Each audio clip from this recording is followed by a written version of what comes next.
Hi, this is Tyler, and we got a pretty cool interview for you today. We got a special guest, Blair Dunkley. Blair, you there? Yes, I am. Hi. How are you doing? Good, good. You? Excellent. Awesome. I'm going to start with a brief bio, and then I'm going to go into a bit of a story just from my personal experience with Blair. But just so everyone here can have an understanding of who Blair is and what he does. Basically, Blair Dunkley is recognized as a global leader when it comes to study of human behavior and belief systems. He's basically spent the past 17 years of his life studying the brain, neuroscience, and something he calls mind models, which has enabled him to crack the code on human potential. His expertise and tools have been used by clients such as the 50 Best Managed, Best to Work For, Top 1,000 in Canada, and fastest growing companies. And this is kind of where my personal experience kind of takes into effect. He's helped take struggling entrepreneurs from startup phase up to quickly building multi-million-dollar companies. He's also helped take successful companies up to the next level. We'll get to more in that in a minute. The unique thing about Blair, though, is his approach. What Blair does is focuses on changing how people think and behaviors. You see a lot of consultants, they'll come in and they'll talk about strategy, they'll talk about sales, they'll talk about more marketing, and all that stuff's important. But where Blair starts and where Blair focus is on how people think and how they process information. And basically, he's figured out that with different processes, thought process applied in a different way, matching with certain behaviors, success and growth will basically follow. He's been able to break down the science of success and literally teaches people how to rewire their mind just by thinking in a different way and processing different information. Would you say that's pretty accurate, Blair? Yeah, very. Yep. It's all about how you think and how you behave. If you think about it for a second, everybody makes money by having to do something. And everybody has to figure out what to do that's effective, that will add value to somebody else so that they'll get paid for it. Everybody has to figure out that and crack what that is. And most people think that it's a simple thing to do, that if I just do this thing the same way everybody else does it, I'll make money too. But as we all know, that rarely works.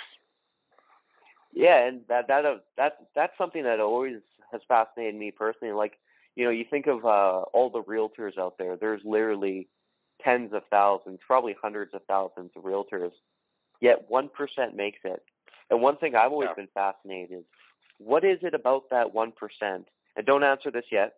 But what is it about this 1% that how come they can be successful? And, they'll be successful in real estate, then they'll go into something else and they'll be successful again. I've always been curious about what that was. And that's pretty much what led me to my road with Blair. And I'll fill you guys in on that. Basically, my whole story is when I first started, we had our internet business and we were chugging along, and we were grossing just under $400,000 a year. At the time, I was really struggling along. I was pretty frustrated. I didn't know why I couldn't seem to, figure out how to make a business work. And I think the hardest part for me was I saw people around me who I felt like it just blew my mind. I'm like, these people are no better than me, yet they're seeing way more success. What is up with that? And that kind of led me to Blair. How I heard about Blair was basically a friend of mine. He was a financial planner, and when he first met Blair, I think he was doing, correct me if I'm wrong, he was doing maybe $150,000 a year? No, he was only doing about $75,000. 75. Seriously. At best. And then he hired you, and basically within 3 years he was taking home, he did something like over $30 million in sales and was taking home, what was he taking home, like $1.2 million a year? And at least $1.2 million for sure. And in 18 months, I know for a fact that in 18 months he did $1.2 million. And then within 18 months of that, 36 months after that, he did $36 million gross in sales. I don't know what he took home that year. So, but he did $36 million. Yeah. And that's kind of what got me interested in Blair, because it wasn't about, how he got this growth. It wasn't about sales. It wasn't about marketing. It was about basically, he's like, what he told me verbatim was, Blair kind of just screwed with my mind. But, and that's kind of a half truth in that. That's how he said it. But like, but that's how what he Blair does too. is he just teaches you how to think and process information differently, so that success, it turns into more of a habit than anything. And so that's what that's what this is about. But my own story. So after I heard that, I was convinced I had to figure out a way to, sleep in this guy's basement if I had to. Anything I could do to personally learn from him. So I met up with him. I ended up hiring him, which I could barely afford at the time. But within 18 months, we basically went from doing $400,000 to doing $2 million. And it all came down. It wasn't about sales. It wasn't about marketing. It's just about how we thought with our everyday, just with the day-to-day stuff, how we process that information, and basically the behaviors we had built around it. So yeah, that's basically how my story went. And to add to that too, it wasn't only the business that we saw a lot of success in. I'm now currently married. Before this whole thing, relationships was never something that worked for me. Now I've been happily married, working almost on 3 years now, and things are going along great. And to be honest, I couldn't be any more grateful. So this interview today is a special one for me, because I think, I've told this to Blair many times before, he's been the most influential person in my life. So we really want to do a good job of basically getting Blair's message out there so he can affect more people. Well, thank you so much. So what do we want to do today with this? Is there something that we can sort of direct towards the audience here and give them some stuff? Great. Yes. So I've compiled a few questions, and these are usually when, you come up, these are the kind of questions I get from people. So I figured we start there. So I guess we'll start. What is the most common thing that most people struggle with? Like when you go in and you see someone and they're not where they want to be and they know they can achieve more, have you noticed a trend that's basically keeping them stuck or keeping them in a holding point? Well, you know what? Yes, absolutely. There's 4 key words that I've been able to sort of break it down to. And, the number one word here is if they're in that area, they're stuck. People go, I'm stuck. I think I should be able to do better. I think I should be able to grow my business. I see this guy in business who's, like you said, no smarter than me, but they've figured out a model in which they can identify, repeat, and duplicate and get unstuck fast enough and accurately enough to make a significant change in their life and make the money that they're looking to make. And people usually go, oh, really? Yeah, so it's not about being smart. It's about being effective. And the next word that I'd go here is lack. So people are stuck, and then they realize they're lacking knowledge. They're lacking stuff, information. And most people go, geez, if I just knew this little thing, if I just knew what to do next, if I just knew. I don't know how many times I've heard that phrase, if I just knew. And I just go, lack. Okay, people don't know the skill, and they don't know that they're holding themselves stuck with even that language pattern. It doesn't motivate most people. It doesn't unlock them. It holds them stuck. So they get pushed back. In fact, I'm thinking about you way back in the beginning. When you shared with me at the beginning, I don't think I'm stupid or dumb. I mean, I think weren't you involved in at university? Weren't you an engineer or taking engineering or something? I went to school for mechanical engineering, and I actually did it for about, I think, 3 or 4 years before I realized that it wasn't really my true calling. Interesting. And see, I mean, it takes, smart brains, it takes talent to go through and get into engineering. So there's no slouch in the ability to think and get key information across. But again, the number one thing right after people are lacking, they're frustrated with themselves. And then the next thing is that they wind up getting overwhelmed. And that, again, throws them back into stuck. And those are the four sort of key areas that I find that people really get stuck. And there's behaviors that tie into the attitudes and the gaps that they're having. And some of those are evaluation versus judgment. And you're, again, going back to let me slow you down for a second. Sure. So just like the four keywords you said, if I follow that correctly, basically it seems like they just kind of go through a cycle, like almost like a hamster wheel. Like they just go through these four, we'll call them feelings.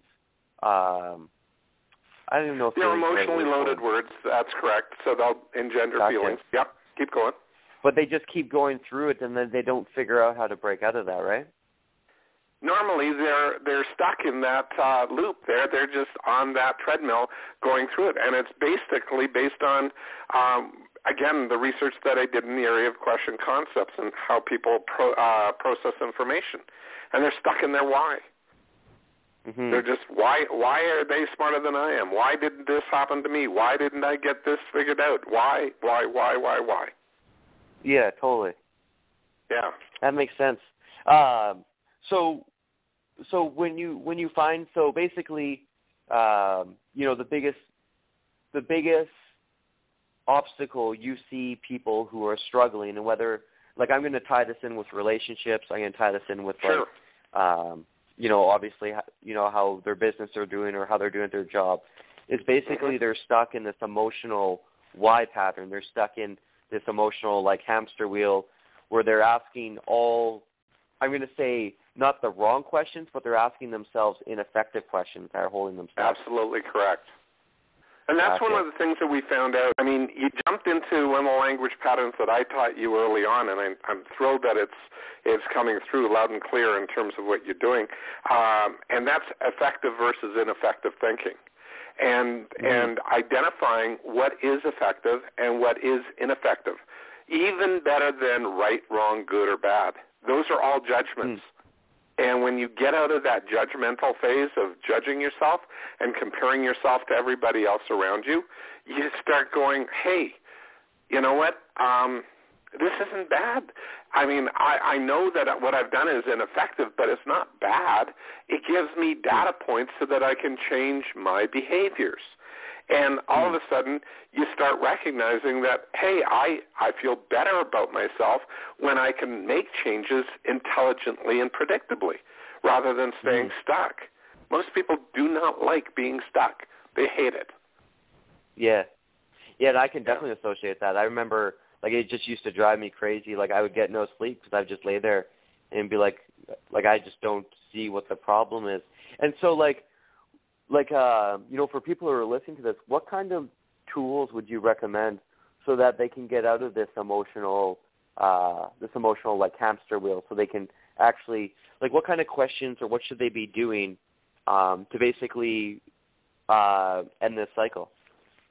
Well, without understanding the question concepts in detail, and that takes training. It's only about 3 hours of training, but it does take training. And that piece by itself is huge for a lot of people. I get people just sort of like getting headaches because it hurts their brain that they're learning so much. And that's a good thing because they're growing ganglia in their brain and the synapses are actually being generated and created to literally change their brain.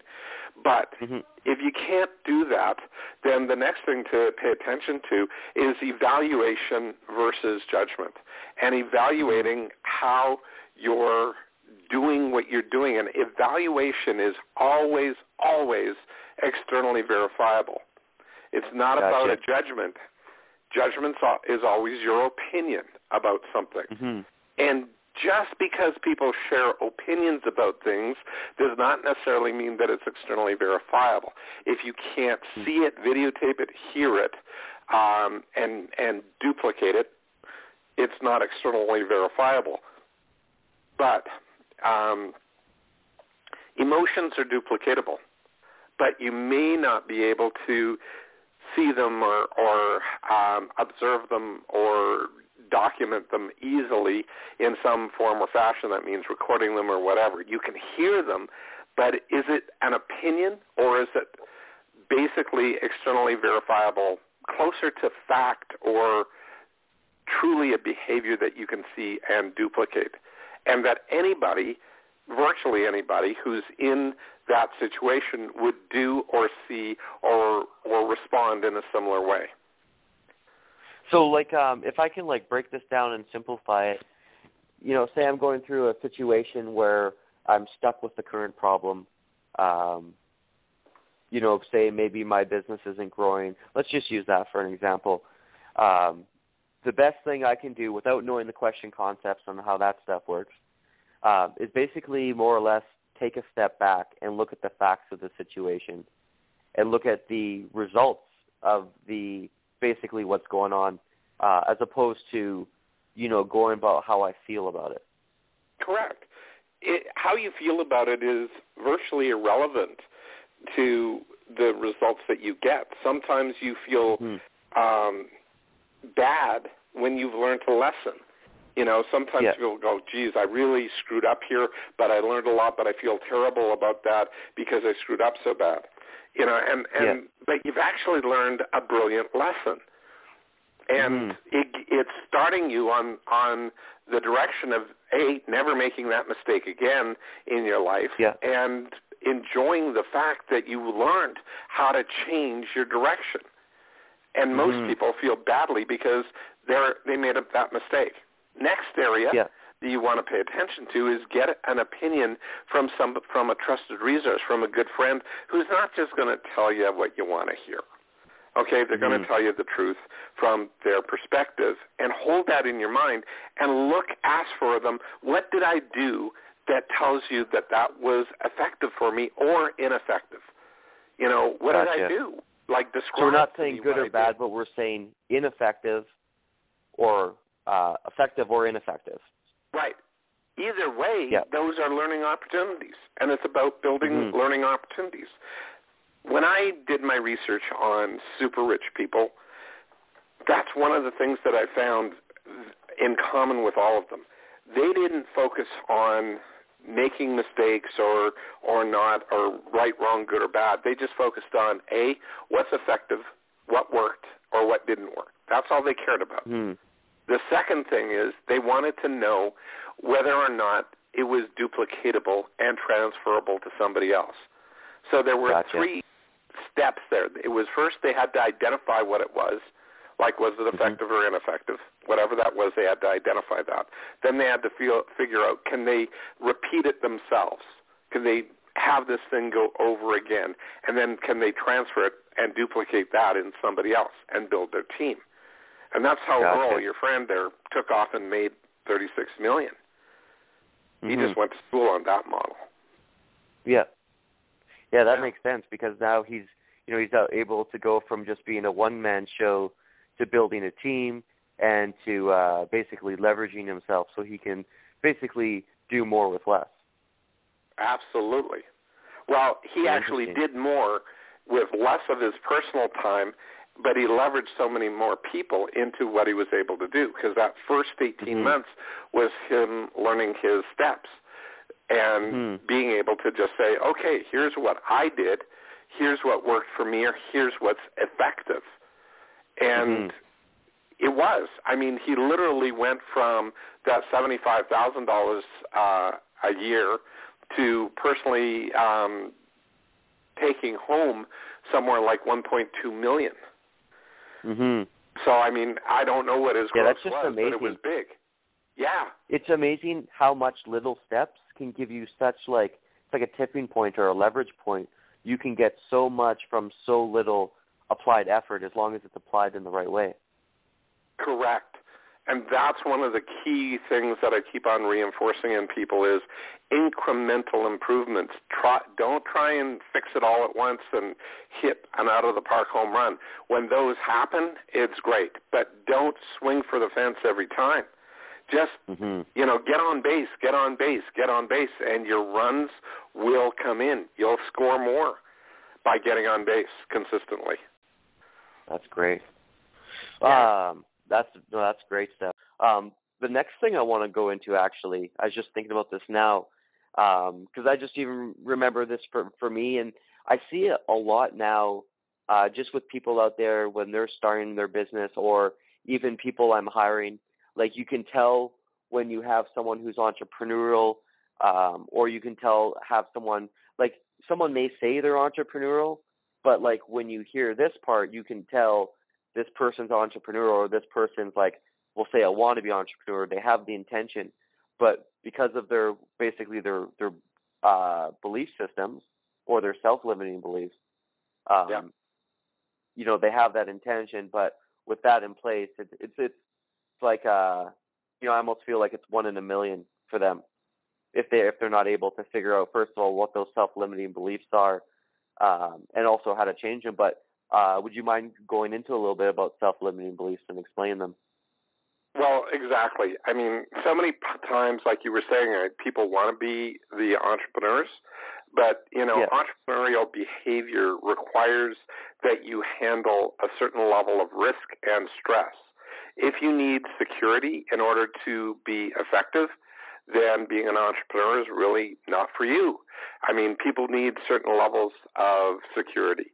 But if you put together a plan and start literally saving your money and, take 10% off the top, put it away for 2 to 3 years, you'll likely have enough money. You'll have 30 to 40% of your, or better if you do it religiously, you'll have a good 30 to 40% of your gross income for that year saved, which means you've got at least 6 months of, I can get by, I can survive, I can do what I need to do type of money, so that you can actually start investing in yourself and getting yourself out there. So if you're starting off with zero, then you can do that. If you can't talk, family and friends into either lending you or investing in you personally, then, you got to invest in yourself. And everybody wants to see that you're kicking in, you're investing in your own stuff, not just having a great idea, but you want to be investing in yourself first, mostly because you're going to be the one that is driven the most, because your funds are at risk. And if you've got skin in the game, then you want to do something about it. People with no skin in the game, well, they can feel guilty about the money that they lose somebody else, but it doesn't impact their lifestyle. It doesn't impact their life. So they don't necessarily put out everything that they need to in order to perform sometimes.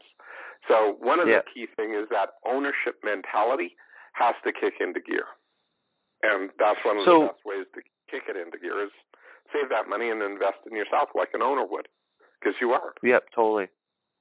So just the concept of belief systems, and especially like limiting belief systems, what are some like examples of them that you see out there for people who are stuck? What kind of limiting belief systems do you hear from them, or do you see in their basically in their thought processes? Well, that actually ties right back into the question concepts, because people look for reasons and excuses and rationalizations and justifications as to why things didn't work. And that's back into a why question concept again. And they tend to blame either themselves or others or the situation for, again, why it didn't work. So as far as limiting beliefs, especially self-limiting beliefs, and just like people's belief structures to begin with, what kind of beliefs do you see, or like self-limiting beliefs do you see that people who are, we'll say less successful, or people who are struggling, what kind of beliefs that do you see those people hold on to that people who are more successful don't hold on to? Well, one of the things that they do is they tend to, by the way, that's a great question there, because one of the key things here is people with self-limiting beliefs have generally a judgment of themselves. They have determined that what they're doing somehow is ineffective, and they don't necessarily deserve a level of success. And yet they want the level of success, but because they don't feel that they deserve it, they don't actually fight for it. They don't go after it. They get to this point about being sort of successful, and then they quit. They sort of throw in the towel. And they don't look for how to get to that next level. I mean, I've had super successful people. One of our clients actually was 5 years. Well, actually, the most dramatic one was literally 10 years at a fixed income level for 10 years in a row. Yet they had the sky's the limit. They were stockbrokers. They did $100 million in business, and their book of business was basically $100 million. And they were stuck at that level for over a decade. And then we got involved, and inside of 18 months, they're now up 35%, so that they're $135 million. But they'd never broken over $105 million before in that decade before. So again, it's just attitude. It's just their headspace. They had all the skill sets, but they didn't figure out how to actually change their behavior. I mean, there's a book out there called Good to Great. And, if somebody's being highly successful and very, very effective, most people, like, good is the thing that people hold on to because it's good enough.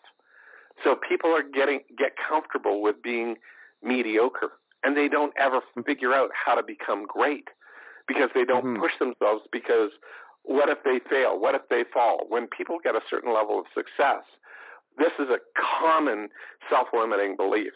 When people get a certain level of success in their life, they stall out. How come? Because what if they lose what they've already attained? Gotcha. So that'd be a self-limiting belief right there. What if they lose what they've built already? Yeah.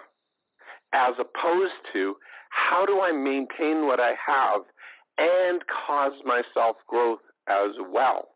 In other words, dividing the problem into two parts, not just continued growth, but a maintenance of what they've got so they can't lose what they've got, and growing it is another problem separate from the first. One is maintaining, the second one is growing.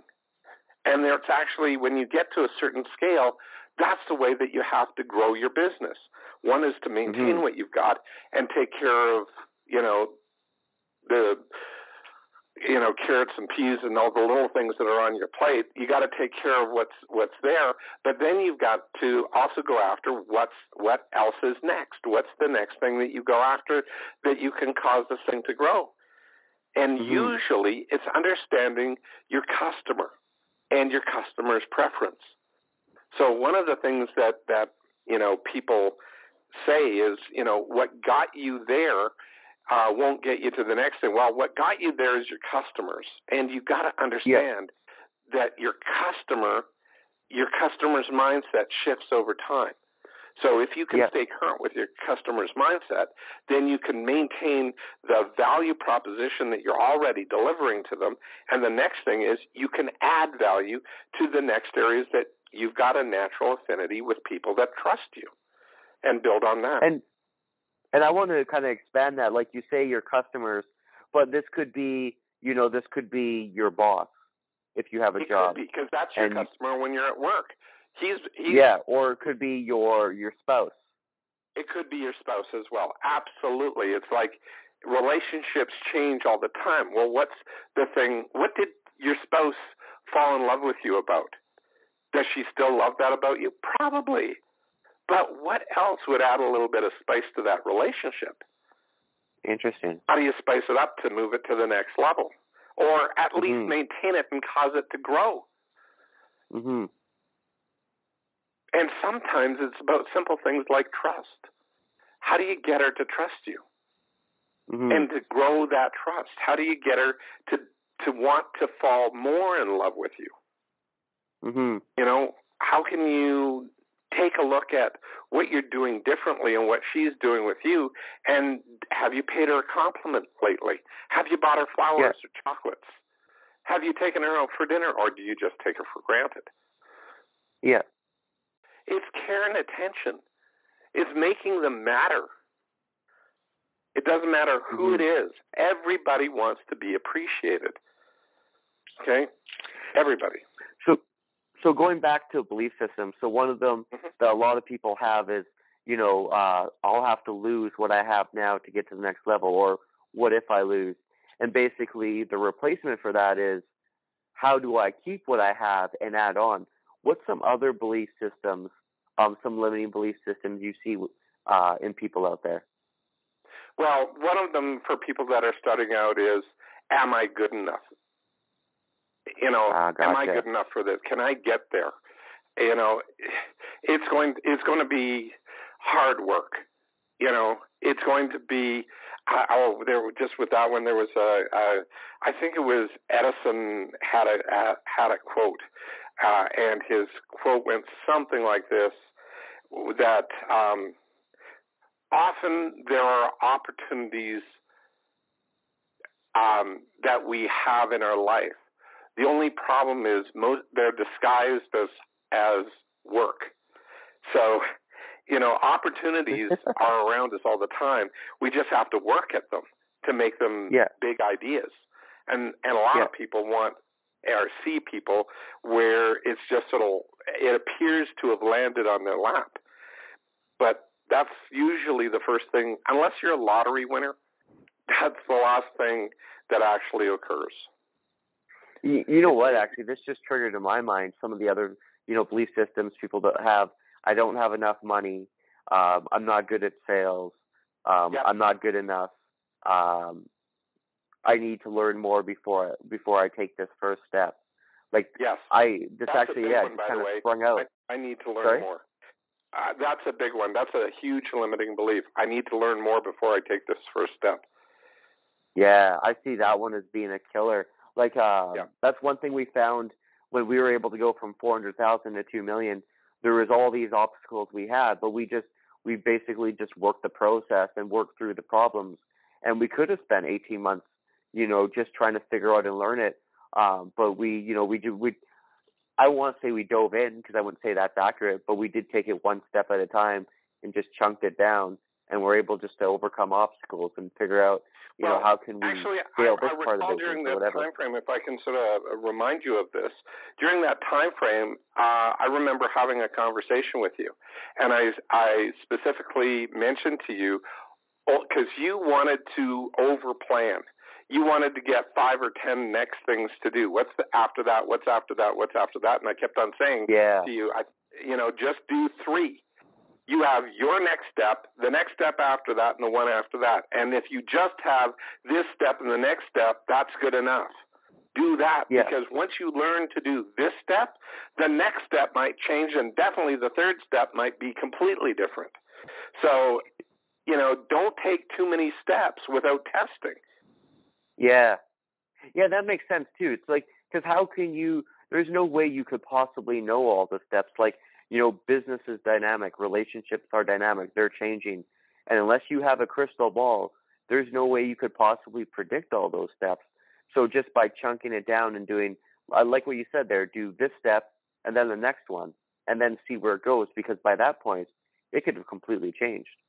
Absolutely correct. I mean, don't bother trying to figure out the whole thing before you start, especially as a small business and when you haven't done this before. If you're now a bigger corporation and you've got yourself out there and involved in a whole lot of different areas, and you have experience in this area, you should be able to figure out pretty darn accurately all the steps necessary to go from A to Z.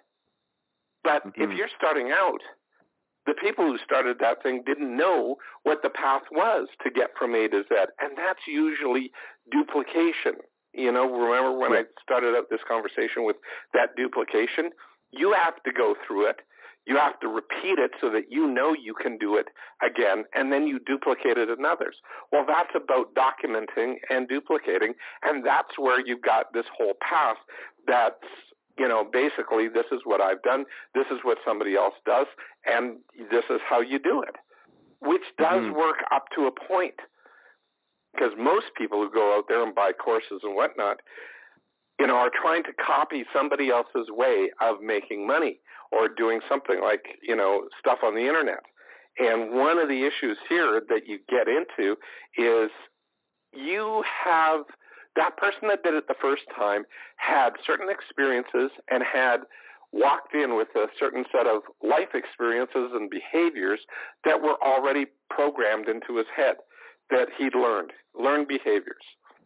You coming into the same business structure probably don't have exactly the same business knowledge and background as that person who was incredibly successful.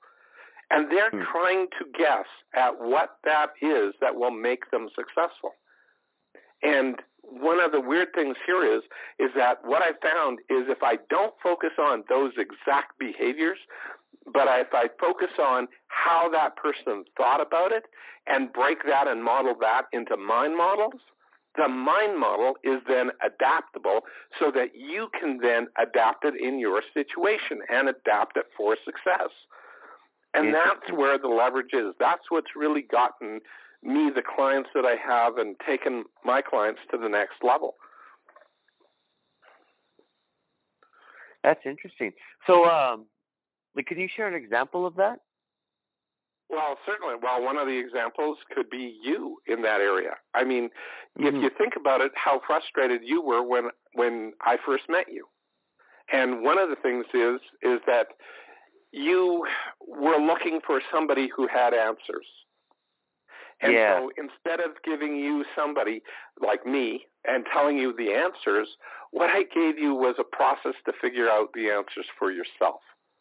Mm-hmm. And that was where the light bulb went on for you.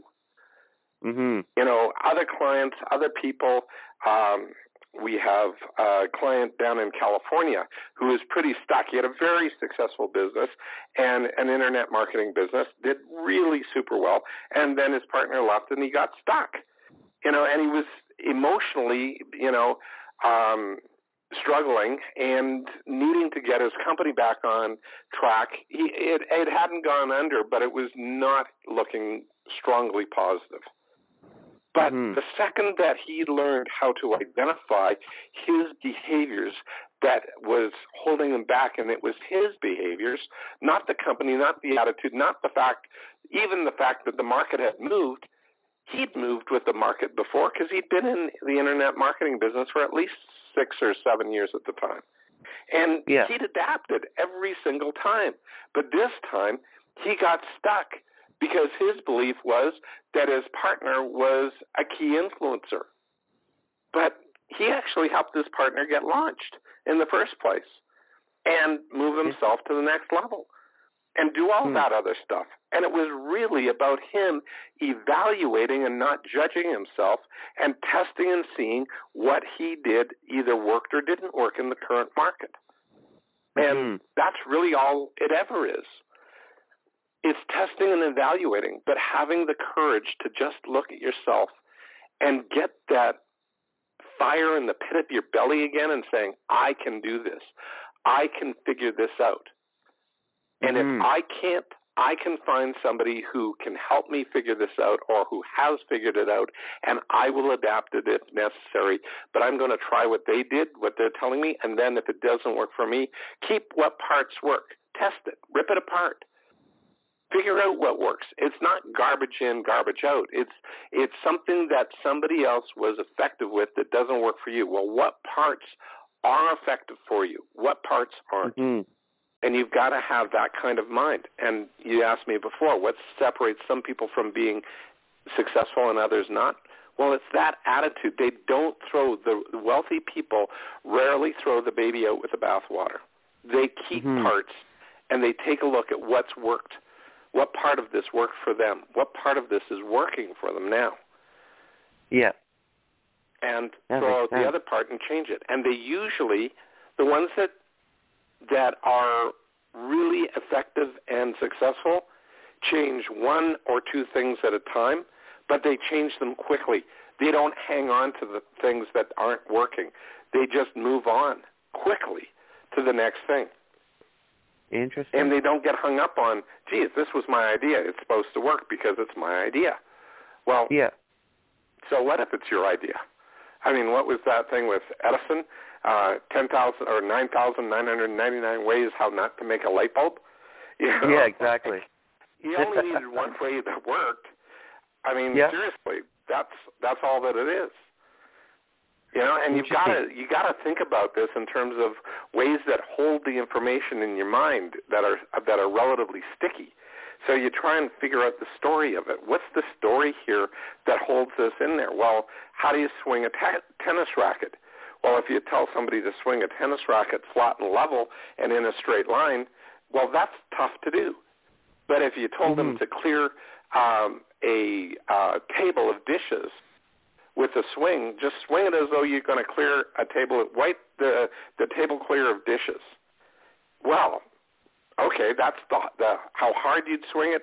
That's the line that you swing it in, and you'd have to be flat and level in that swing. It would have to be across the table. Otherwise, you wouldn't clear all the dishes off that table. Yeah, exactly. So which way is easier to recall? Which way is easier to implement? It's going to be the latter, like the table, clearing the table. And that's just because it's sticky, right? It's something that's memorable. Yeah. It's easy to see in your brain. That's interesting. So one thing I want to move on to was like, because this comes up a lot, and it was funny because I heard someone ask it the other day, and I had never realized this before until I heard it. But so people have a lot of like, they have a lot of like, say, negative self-talk or self-limiting beliefs. And he said, how do you get rid of those self-limiting beliefs? And your answer really surprised me. Do you remember that? Yeah, so the short answer here is don't bother trying to get rid of them, because that's going to be, your brain isn't wired to get rid of information directly that way. It's not, you cannot functionally unlearn an experience. You can't, without a time machine, you can't take yourself back in time, and if you could, your brain would still be intact because you'd be in the time machine, but you can't rewind time. It's not like rewinding a tape and unlearning it or redoing it. It's not like an undo on a computer. Okay, you can't undo the learning. So once you've learned something and it's now ineffective for you and you've defined that it's ineffective, that is actually good data points if you just let that be a good data point and say, aha, I now know what's ineffective for me. Now, question, what might I do differently? And just listen to the language. What might I do differently now that would be effective? And answer the question and do it. Test it. And then ask yourself, once you do it, you test it and say, was that more or less effective? Well, now you've got a directional point, a pivot point. Because if it's now more effective, how might I make that even more effective next time? So you build on your success. And that's what successful people do. And sure enough, they now have built what's called a replacement behavior for the thing that didn't work. They don't focus on what didn't work. They focus on what they might do differently to get what they want and to get that direction. The more you focus on what you don't want, the more you get more of what you don't want, because that's what your brain's focusing on. Well, that makes sense. That definitely makes sense. Yeah, because you always hear that saying of what you focus on expands. And, again, if you're focusing on the problem or the negative aspect, there's no room to replace it with something new or even replace it in general because you're always looked at the negative. Yep. So one of the first things that I teach people in everything that I do, and I do either directly or sort of indirectly, almost subconsciously, I focus on people's creativity. I got to get them creative and curious. They've got to see themselves in a different light, and they have to be curious about what they might do differently now. And you know what? I remember curiosity being a big trait you found that successful people have, and anytime I get stuck, I use it as a trigger now. Well, you've implanted that in me. So when I'm feeling stuck, if I'm feeling a lack or frustrated or any of those four words, overwhelmed, or stuck, I use, I think, am I being curious right now? Exactly. And then I try to get as curious as I can possibly get. Yeah, and you just start asking questions. any question that's not why and doesn't load emotion first, you're probably going to be you're going to be more effective. Mm-hmm. So what might I do differently? How might I do this differently? How might I solve this problem in a creative manner? What might I do to get more curious? Who might I talk to find out and test out this idea? Who might I engage to give me information? All of these questions are great questions. I ask them a lot when I'm coaching and helping shift people. I don't know how many times I've had compliments on, man, that's a great question. And I go, well, I've only asked it 50,000 times, but thank you for saying that again. No, that's internal self-talk. I don't actually say that to my clients. I just say thank you and move along. Because it's the simple questions that cause you to go after what's and how's that cause people to change. Because those are the things that engender behaviors. And, well, first of all, it engenders questions because you've asked them, and then it engenders answers that lead to behavior. Because if it's a how, if you're not asking how can I do this, or how can I get this done, and then doing it, executing on it, and then how did it work, what worked about it specifically, and evaluating what worked or what didn't work, then you're basically stuck. Mm-hmm. It's that simple makes sense. in a sense. Yeah. But, all my training is to get it so that people learn how to habituate. They turn these processes, like you did, into habits. And when you start habituating, the habits will sort of spontaneously start generating better situations for people, and if they're wanting to have a better relationship, it gives them that. If they want to have more money, it gives them that. If they want to build wealth and have the whole thing about balanced lifestyle and a healthy environment, it gives them that. Yeah, it's so interesting. Like with the triggers that you've helped build into me, I can never get stuck for a long period of time. Like if I do get stuck, it's always a short period because I have these tools that I can rely on that'll help me get out. And it's so interesting. Like, it's basically, I remember when I first started, I would have like financially, I'd have, we'd have a nice upswing and then it would drop. And then it'd come back up and it would drop. And like, you could put a line down the middle of it and see that we never got that far ahead or fell that far behind necessarily. But now it's in a place where it's a lot more stable. It's consistent. It's like, and it's on an upward growth trend, and it's because of like, I can't get stuck now, and that's helped level things out.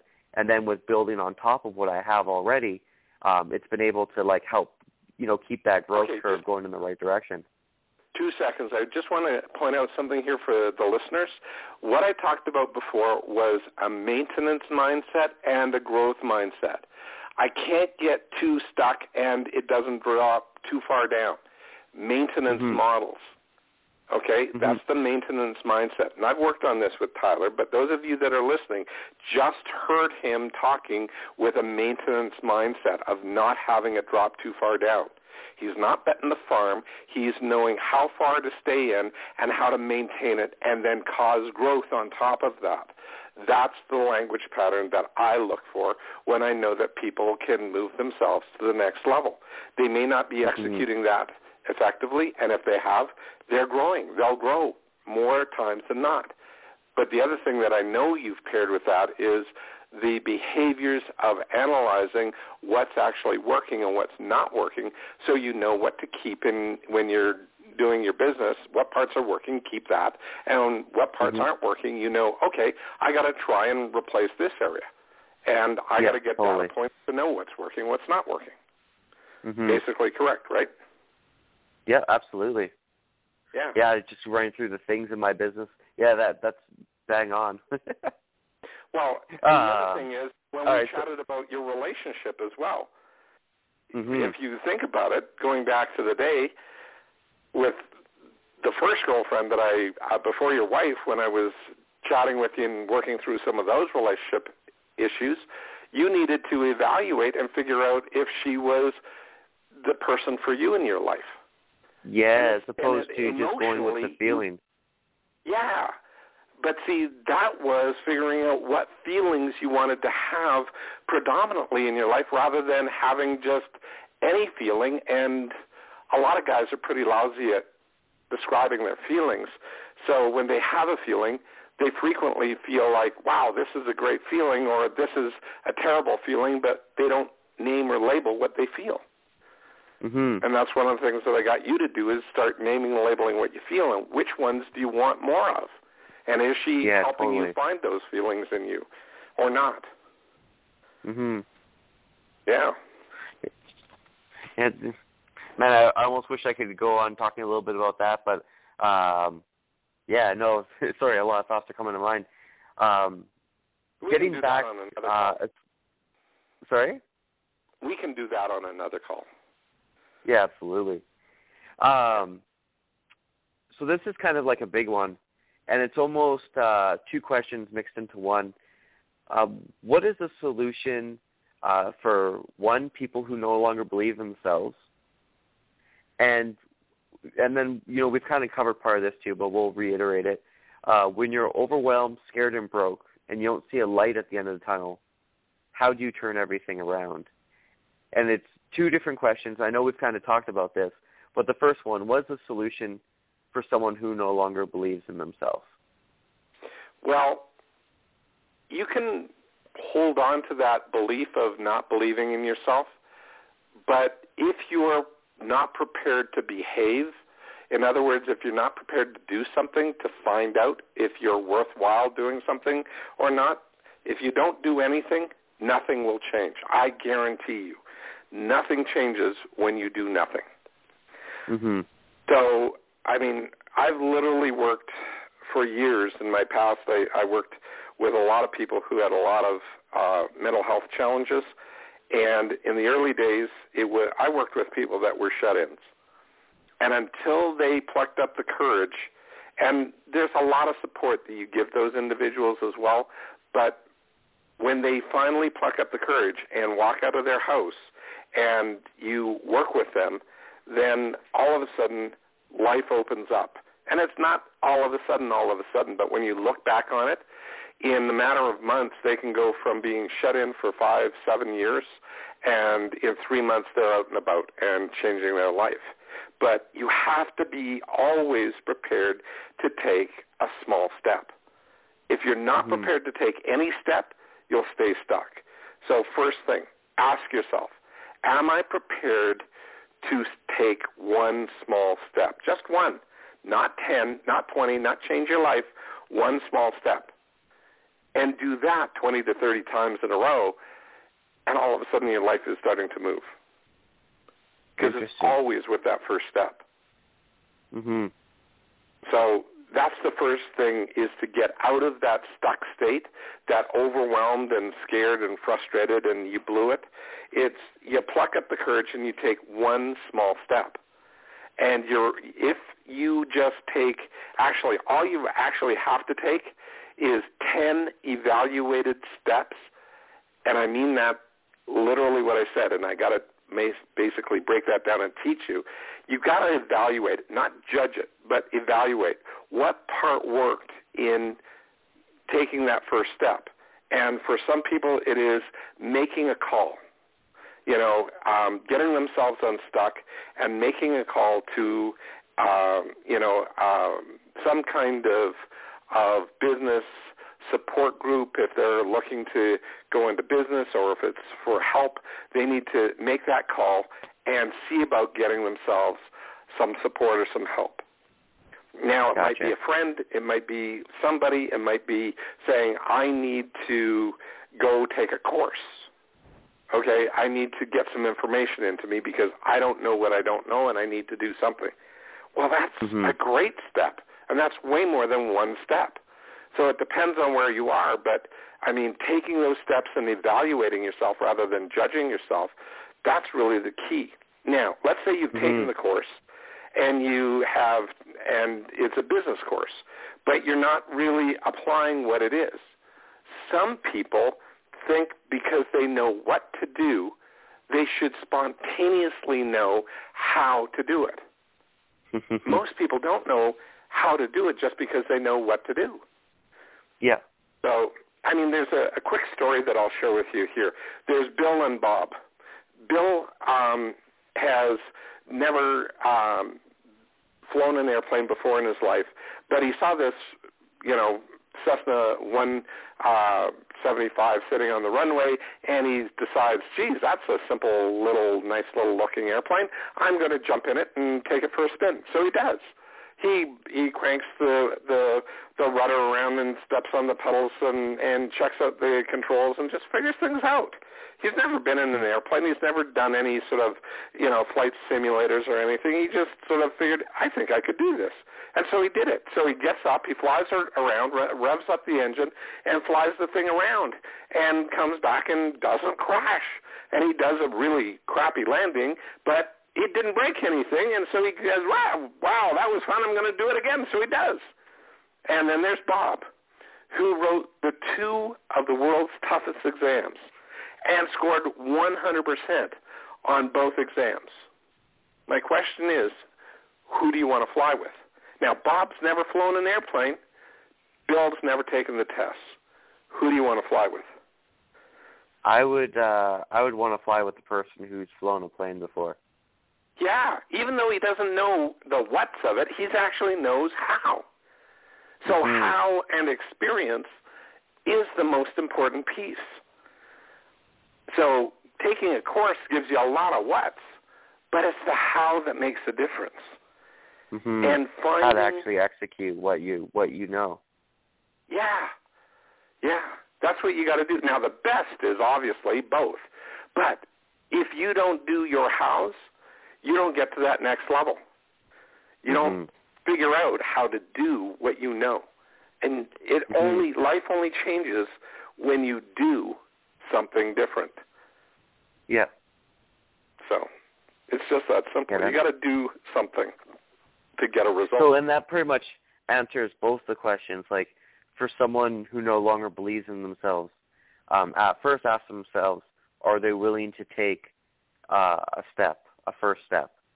And if the answer is yes, then they take that step, then they evaluate, what worked in this, what didn't work in this, and then look to take that next step.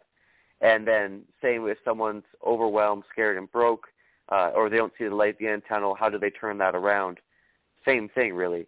Ask themselves, are they willing to take that first step, and then take that step, and then figure out. And evaluate that step, too, because, if they're willing to take that first step and they have to get that how, they got to be able to identify what it is that they did, try it out, repeat it like Bill did. Bill went back and did exactly what it is because he flew that plane the second time. He repeated his success. It was now something that he could do. And then the duplication would be, hey, I can either show you what I did or I can fly you someplace. And you would rather fly with him than the guy that hasn't ever been in a plane but scored on the world's two toughest exams 100%. So. Interesting. Yeah. Fascinating. Last question here, because I know we've been going for a while. What are common habits that wealthy people have, and how do we install those in ourselves? Wow, that's a big one. So that takes I guess break it down to just a couple. Like the couple you see as being, big pivot points. Well, I'm going to share with you a little bit of a story that I went through when I was figuring this one out. I figured out that there must be a language pattern of success. And because I'd figured out a model, and that model basically says that, and let me just ask the people that are listening to this interview, and you too, Tyler, but just pause for a moment. Let people think about it. So basically, let me just ask you this simple question, and the simple question is, when can change happen? In the past, the present, or the future? So, can you change your past? Yes or no? No. Can you change your future? Yes or no? You can change it with the decisions you make in the now. Well, can you actually change your future? No, not like you can't change the future. You're right. You can't change the future, but you can prepare now to change the direction that you're going in, which will give you a different predicted future, because you don't know what your future is. You don't know what it is until you start getting there. Yep. Until it's the new now. Without a time machine, it's impossible to change the future. But if you change your habits and your behaviors and how you think in the present, you will change your predicted, this trajectory, this line that you're going down, this projected future that you're on right now will no longer be possible for you if you change your behaviors now. And that's what wealthy people know. So they are much more prepared to make change happen in their life than the average individual. They actually seek change rather than go, geez, I don't know if I want to have very much change happen here. I want to get rich, but I don't want change. Well, you won't get rich, guaranteed, because that's one of the most common behaviors of wealthy individuals is the amount of change that they go through. Now, they also evaluate and know what to keep. So they keep the stuff that works, but they get rid of the stuff that doesn't work. So that makes sense. That's really a huge, huge factor. The next thing is their language pattern and question concepts. And I tested this out. I was in my early 20s when I started, actually late 20s, when I figured out and started testing question concepts. And that language pattern that I mentioned a few moments ago, that language pattern of success, that language pattern, I went out there and I was fortunate enough to meet one of the wealthiest, biggest business owners up here in Canada. And I know you're down in the States, but in Canada back in the day, it was an oil and gas company, and it was Dome Petroleum. And Jack Gallagher, it was arguably that they were one or two for the biggest corporations in Canada at the time. And so I was very fortunate because my uncle, Charlie, was actually the first person that Jack Gallagher hired, and they built that company together, basically, and turned it into a global, petroleum giant in its day. And in short, having lunch with that man really was a pivot point in my life because I was able to test out my idea and my theory, and I heard the man talk for an hour and a half over lunch, and he never used a single why question concept. And that was staggering for me. This guy talked in who, what's, and hows all lunch long. And for commitment, it was always a when and a where. But, that was the whole thing. That who, what, and how language pattern was absolutely huge. And it took me a couple more years to figure out the exact language pattern, but those are the key pieces, the who, what, and how. The who was me, or was the person that was talking, making the change happen. You own it there. So if you're not owning the stuff, if you're blaming it on somebody else or something else, that's one of the things that rich people don't do. They don't blame the circumstances or the situation on other people. They hold themselves responsible for figuring it out and changing it. Even though somebody else might have done something wrong to them, they might have been wronged by somebody, they go, what might I do about this anyway? In other words, how do I rectify it? How do I fix it? How do I be responsible for my part in this, and maybe even the whole thing, and fix it for themselves so that they're not stuck. They're not dependent on somebody else making a change so that they can continue on their path. They're always willing to make the change. And then the what. They want to know, make that list of what's working and what's not working. And then they want to go into how. And they want to get into action. And how is always action. It's always something that's externally verifiable and duplicatable. You can always videotape or audio tape or do something with that how part of it. and so that they can always externally verify and get feedback and test it. And they're not relying on their own judgment 100% of the time. They're relying on the fact that it can be observable and they can get input either from the market or from somebody else that they trust, and build that trusted resource to move themselves to that next level. And that's what they do. So it's who, what, and how primarily. But that's not the full language pattern, but that's a major part of it. And without diving into detail and teaching the question concepts for 3 hours here, that's about as close as I can give you the whole thing in a short answer. Yeah, I can understand that. Well, Blair, I have to say we should be wrapping up now. I think we've been going for, how long do you have? Almost an hour, I think. Yeah, I got just a little bit above an hour. So we should be wrapping this up. We'll probably do another interview soon because I know this has been worthwhile for me. Blair has absolutely changed my life, and I know a lot of other people who are in the same boat. So getting this information out there is super important, just so everyone can take advantage of basically what Blair has to teach. One thing Blair does have, I know you have this resource on your website, and we didn't bring this up before, but Blair is also a profiler. So what happens is he can take, if you talk to him for 10 to 30 seconds, he can see how you process information, and he can basically tell you, where you're at financially, where you're at with your relationships, what are the belief systems that are causing you stuck or holding you back, and what you need to do to basically get yourself unstuck or to the next level.